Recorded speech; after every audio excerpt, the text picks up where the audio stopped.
My friends at Easy Cater are workplace catering pros, helping you find food for everything from daily employee meals to staff meetings and special events. Visit easycater.com/leaderassistant to find out more. Hi, I'm Alice Ifault. Today's leadership quote comes from James Barksdale. We take care of the people, the products, and the profits in that order.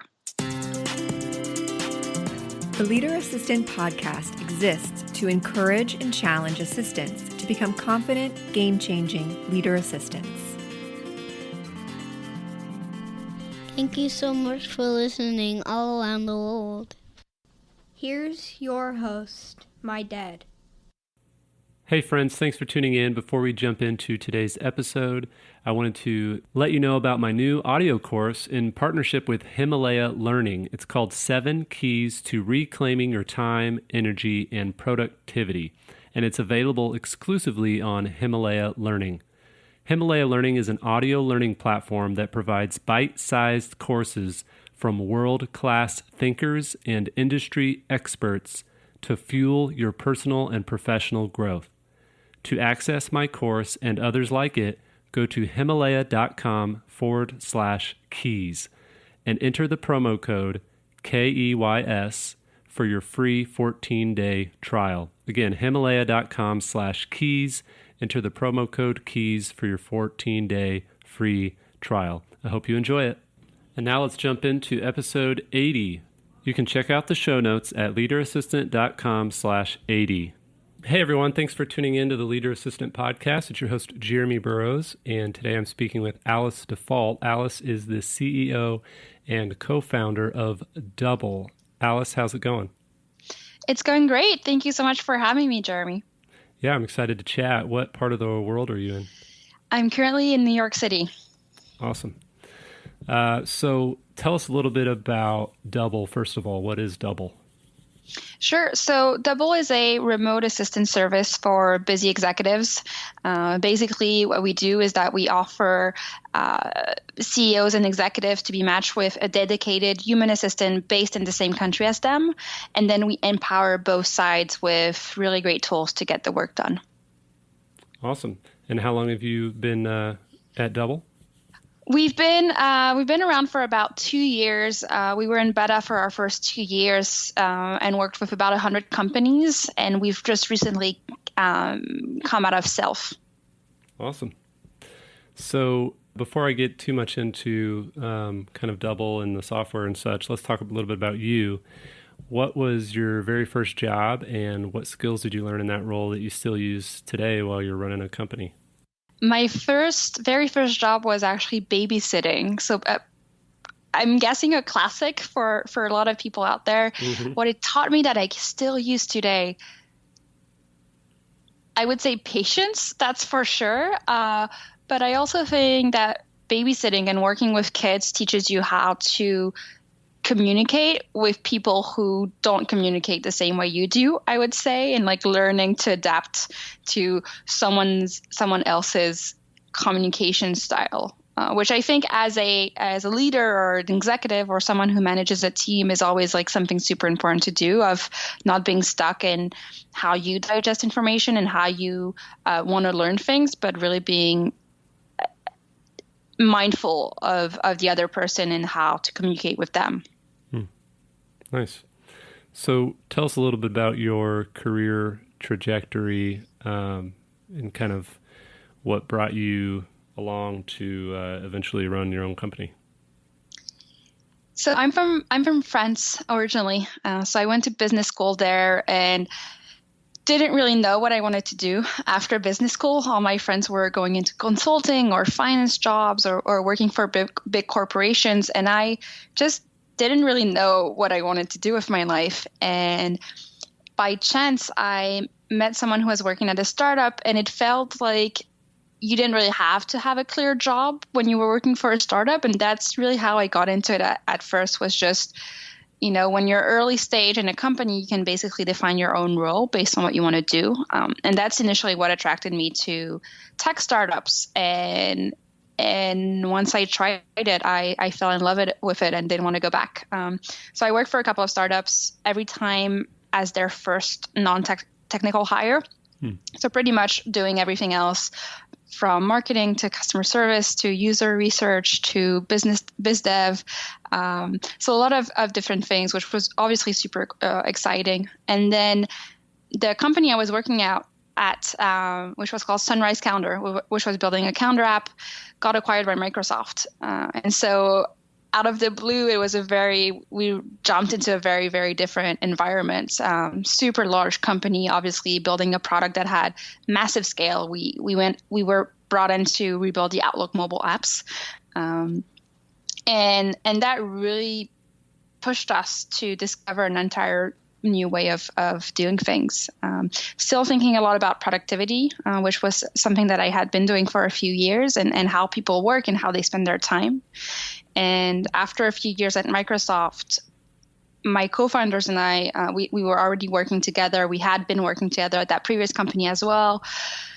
Knew that we wanted to go forward into helping people be more productive, and we wanted to do it in a way that didn't only rely on better tools. We had been building productivity tools for almost 5 years back then, and understood the limitation of only relying on productivity tools once you reach a certain level, and started to think a lot about assistants and talking to people who had assistants and assistants themselves, and realizing that there was this massive opportunity to bring the experience of having a really, really great assistant to a lot more people and do it in a way that was modern and flexible and just adapted to how executives work today. And so we left Microsoft about 2 years ago to start Double with this idea in mind. That's great. So tell us a little bit more about that transition from working at Sunrise and then also, getting acquired by Microsoft. That's a pretty dramatic move. And I know there are a lot of executive assistants that are either working in a large corporation like Amazon or Facebook or Microsoft, and then, exploring opportunities at startups. And then there are other EAs I know of that are kind of in the startup world and have been in the startup world, and wondering if those big, large corporations are something for them to try out. So any insight on kind of the difference between the two or how that experience went? Definitely. I think both are really, really interesting, and it really depends on your personality on which one is going to be a better fit for you. There's really not one that's better or that's going to offer that's going to be more interesting. What I found from my experience was that the startup world is maybe more open to you defining your role and being proactive and really, that zero to run, right? Setting things up for the first time. And so getting to decide how to do things, how to implement new processes. And what you're doing in a startup world is really setting the foundations of what's going to come next. And so it's exciting in a new way because you get to decide on so many new things that haven't been done before, but it's also scary because it hasn't been done before, right? And so there's also a lot of testing and failing and not always knowing what to do because it's all so new. And so it definitely bad and good there. On the other side, at really big corporations like Microsoft or like even smaller companies, but it's more about having something that works and making sure that it keeps working. And so you are going to be improving processes and implementing new ideas, but you're doing it in a space that's a lot safer, that probably will support you in a better way, I would say, and where you have more people to rely on. And so it really depends on what gets you excited every day and what you want to, push on your side, whether it's a lot of creativity and a lot of iterating and failing and new beginnings or setting foundations for something, or taking something that works and just, bringing it to the next level in a space that's a bit safer. Wow. Yeah, that's a great way to put it. Thank you for sharing. What is your favorite part about running Double? I think to me, it's building the team. And building the team, obviously, the first thing is finding great people and just, having people who are so convinced in what you're doing that they want to come work for you is an amazing feeling, because it validates what you're building. And it's always great to have people who believe in the same vision as you. But what I love about building a team and doing it with really great people is that once you set up everyone for success, things kind of run without you. And that's such a good feeling for me of,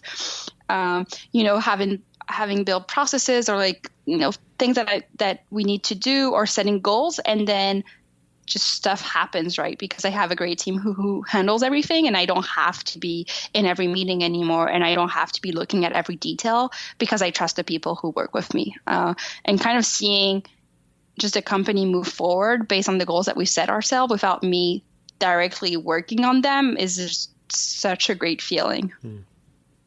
Yeah. So what about your least favorite part? That's tough. It always changes depending on my mood.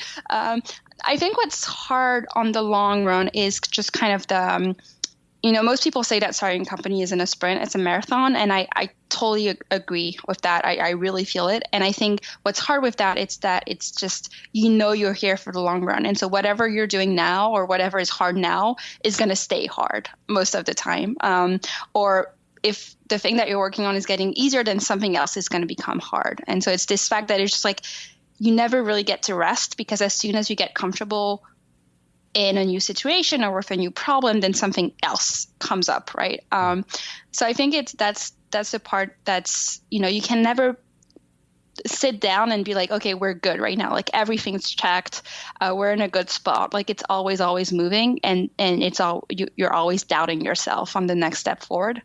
And once you're doing that and it's on the long term, right, you're in this marathon, then it gets tiring, I would say, on the long run. And then you don't make as good decisions anymore. And so you kind of go back into this circle of doubting yourself again. So I think it's tough of just keeping the mental energy to do this well every single day, and finding time to rest and to take a step back. It's hard. So what do you personally do to kind of make sure you take time to rest and refresh? First thing is I have a great assistant who tells me to there you go. to disconnect, and she's great. She'll book time in my calendar so that I just step out of the office for a bit. One thing that's very draining for me is email. Just managing my inbox has always been super draining, because I feel it's just people sending you problems. And Marie, my double, just helps me so much with that. And that's really, for my mental energy, been super, super well. And then I try to disconnect a lot, on weekends, at night when I'm off, I'm really off. I turn off my notifications, I block my emails, and that for me is necessary just to keep going, and definitely recommend it to other executives if they can. Yeah, great tip.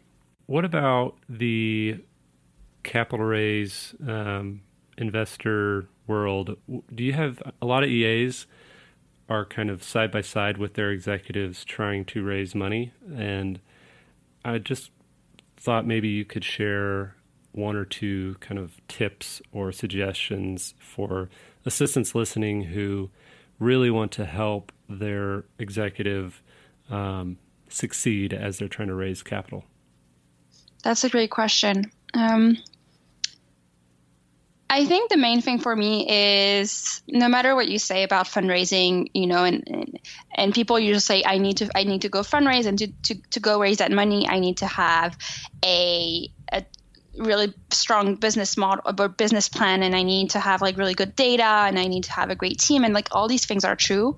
But at the end of the day, what's really going to make a difference are the relationships that you will build with the investors that you're talking to. Whatever happens, fundraising is a lot like storytelling. It's about telling the story of your company with the information that you have, whether it's good or bad, and whether you've checked all the boxes that you need to check or not. And I think something to keep in mind is that all the interaction by email, all the meetings that you're going to set up, all the thank you notes, all the follow-ups that you're going to do, like all these small things actually have a really big impact, I would say. At least in my cases, the people that I ended up going with as my investors were people that I really liked on a personal level and that I had built strong relationships with. And I think that that's something that's easy to forget, especially when you're fundraising and you're meeting, 30, 40 investors per week. It's hard to build this relationship, but it is really, really important in the long run. Yeah, that's great. It's interesting too, like as we've done it, a couple of rounds at capacity where you've got investors who you build relationships with, and then oftentimes they invest in the next round. And so it's very, very important to have those good relationships. Yeah. And I think that's something that great executive assistants can definitely help with, of just keeping tabs of, obviously not all the investors that you're going to beat, but the ones that you really like and that may not have invested right now, but might invest in the future, and just, check news from time to time and see what they've been up to. Remind your executive to congratulate them on a new round that they did at another company, or like just building these relationships over time. I know my double helps me a lot with that, just keeping tabs on people, and I think in the long term that's really super helpful. Yeah. So let's talk about double a little bit more. What makes you all different from other kind of virtual assistant or remote executive assistant firms? I would say there's a few different things. The first one is that we only work with US-based executive assistants, which isn't the case for all remote assistant services. We select people who are really experienced, who have worked with amazing CEOs before, and we're really focusing on just great talents to be able to give our clients the best experience possible. Most of the clients we work with have never had an assistant before, and so we really want to make that move to having an executive assistant as seamless as possible, and having great people to rely on just makes it easier. And then the other thing that we do that I think makes us a bit different from other people is that we're also building tech to go with the actual human beings that we match our clients with, to empower the way they work. And so we're focusing on tools for both our executives and our doubles to just work better together, whether it's on desktop or on mobile, and really augment this relationship that they're building. And last thing is we're really focused on knowledge sharing. And a lot of remote assistants sometimes sell the service as, I'll do the things that you don't want to do, and I'll, spend time on the customer with a customer service representative on the phone, or do this like one-off projects. But we really think that delegation is a habit. It's something that you can get better at, and that really works well when it's something that you do on a day-to-day basis, or at least a weekly basis. And so we're really into taking the experiences and the best practices of the CEOs and the assistants that we work with, and sharing them with the rest of the community, and building these workflows inside of our products, so that when people start doing a task, they know if someone else has done something similar before, and they can learn from it, and building the product around that. Nice. So what are a couple of examples, specific practical examples of how the software partners with the assistants and executives? Sure. So maybe even an example of one of the workflows that you mentioned. Yeah, definitely. So we're building tools for both executives and doubles. On the executive side, the goal for us is really to make delegation as fast and easy as possible. Again, we're working with people who've never had an assistant before, and when faced with a new task, are always going to have this tendency of like, it's going to be faster if I do it myself, especially at the beginning. And so we want to make sharing new projects, sharing context, really, really easy for them. The way we do that is that we integrate with tools that they're already using. So, for example, we integrate with Gmail, and when they're looking at an email, inside of their Gmail inbox, they have a little picture of their double that's always available through our Chrome extension, and they can just click on this picture and delegate whatever email they're looking at with additional context really, really fast. We're also building a Slack integration right now so that they can send new tasks really easily directly from Slack when they're working. And then we're also focusing a lot on giving them visibility into what their double is doing. All of our assistants are remote, so they don't get to be to create a relationship in person. And so for us, it's really important to give visibility and give our clients and our doubles a space to communicate, to build that relationship. And then on the double side, we're more focused on just helping making their life easier. So helping them manage multiple clients, saving preferences and context around their clients, and while being able to reuse it easily later on, and having access to this community I was talking about and all the knowledge that we have. And we've just started automating repetitive tasks as well. So starting with scheduling, and then we'll move in a few other different categories. And then in terms of workflows, we suggest so many workflows. One that's super popular right now is being able to get a review of your week every Friday.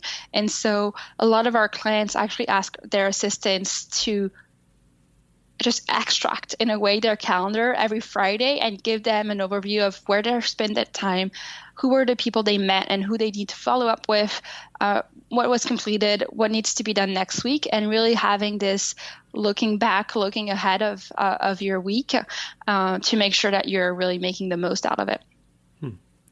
So on that last example, does it kind of auto pull from the calendar, and then the double/EA gets to go in and customize that, or how's that work? Exactly. So the way we're doing right now is like we're extracting the calendar and with all the events. This is done manually for now. Most of it is done manually, and then right now we're automating a good chunk of it inside of our product.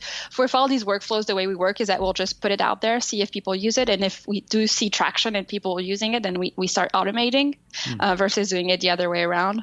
Right. So this one's been pretty popular, so we're automating it. And so yeah, the idea is that you can get all the events that the executive did last week and the events that the executive will do next week, and then automatically show which ones you need to follow up with, which ones are meetings with new people next week that you need to prep for, and maybe send a bit more information before the call, and then where you spent your time, how many meetings did you have, and really give this opportunity every Friday for executives to review their week and decide if they use their time in the best possible way.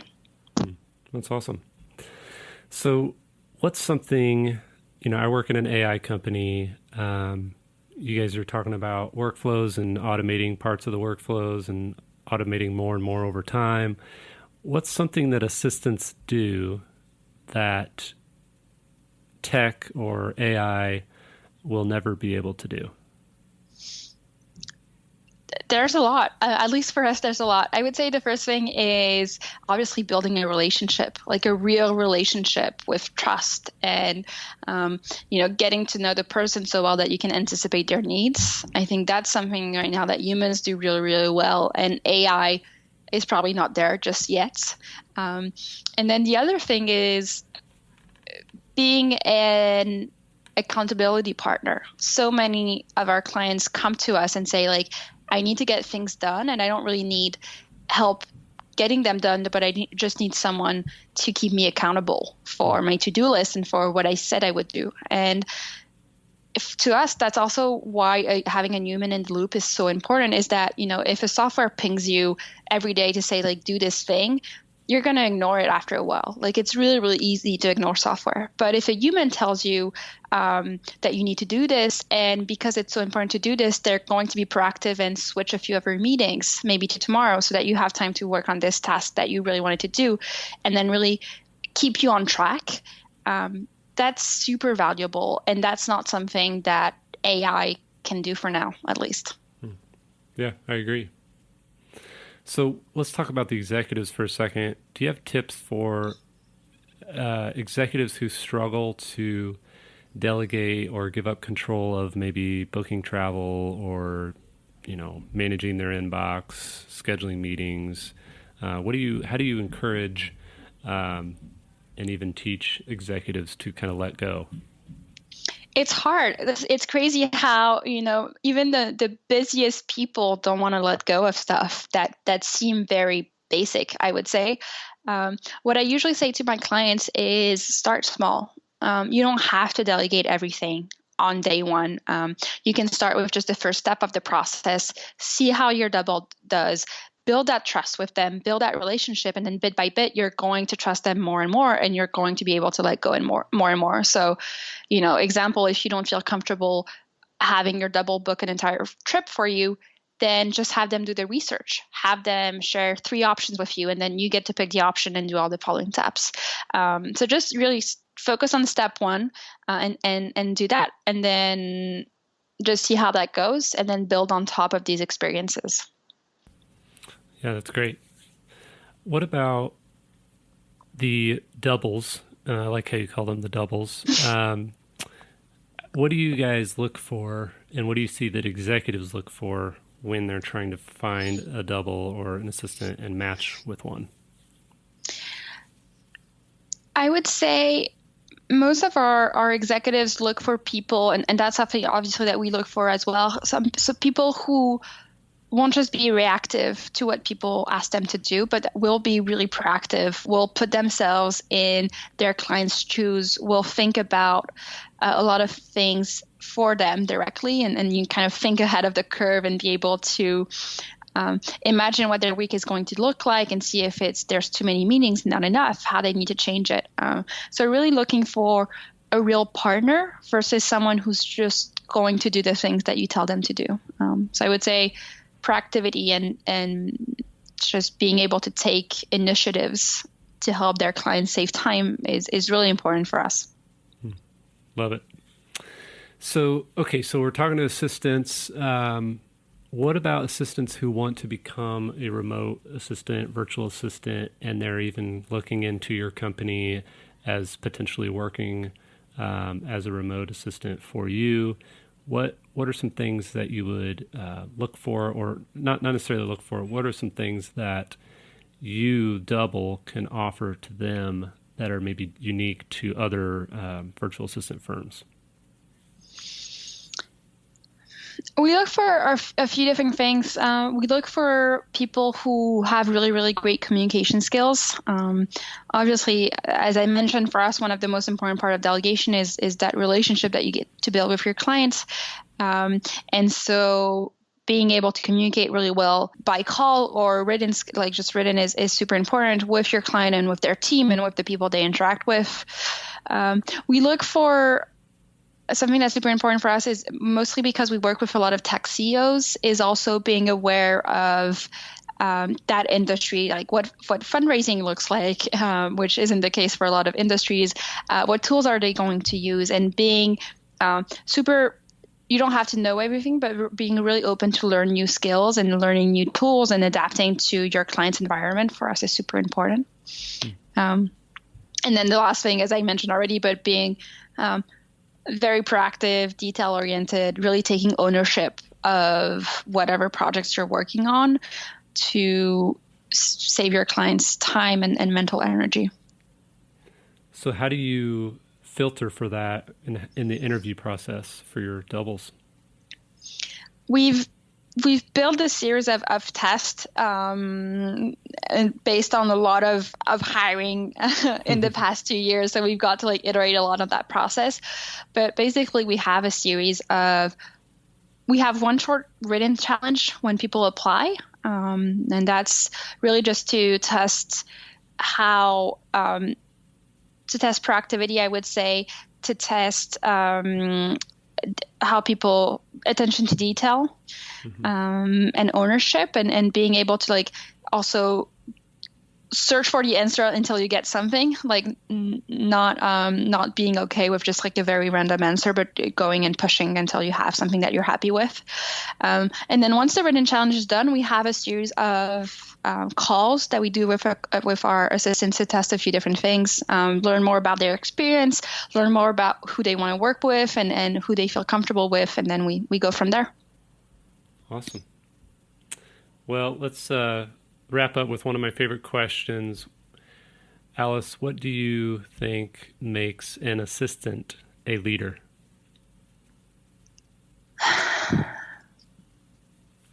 taking ownership, I think, and being a real partner for their executives.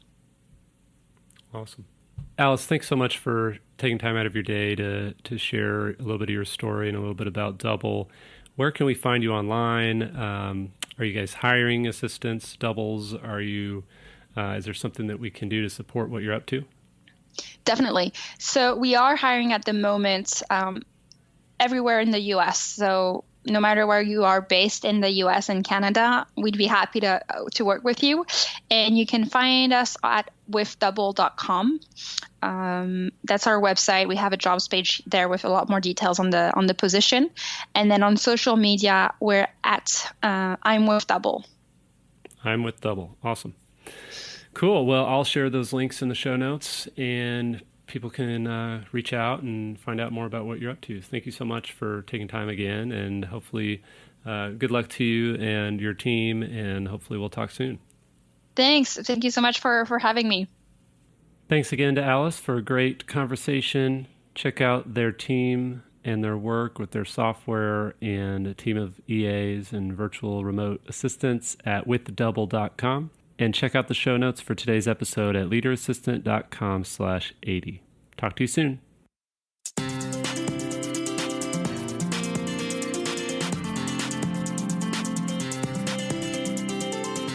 Please review on Apple Podcasts. GoBulls.com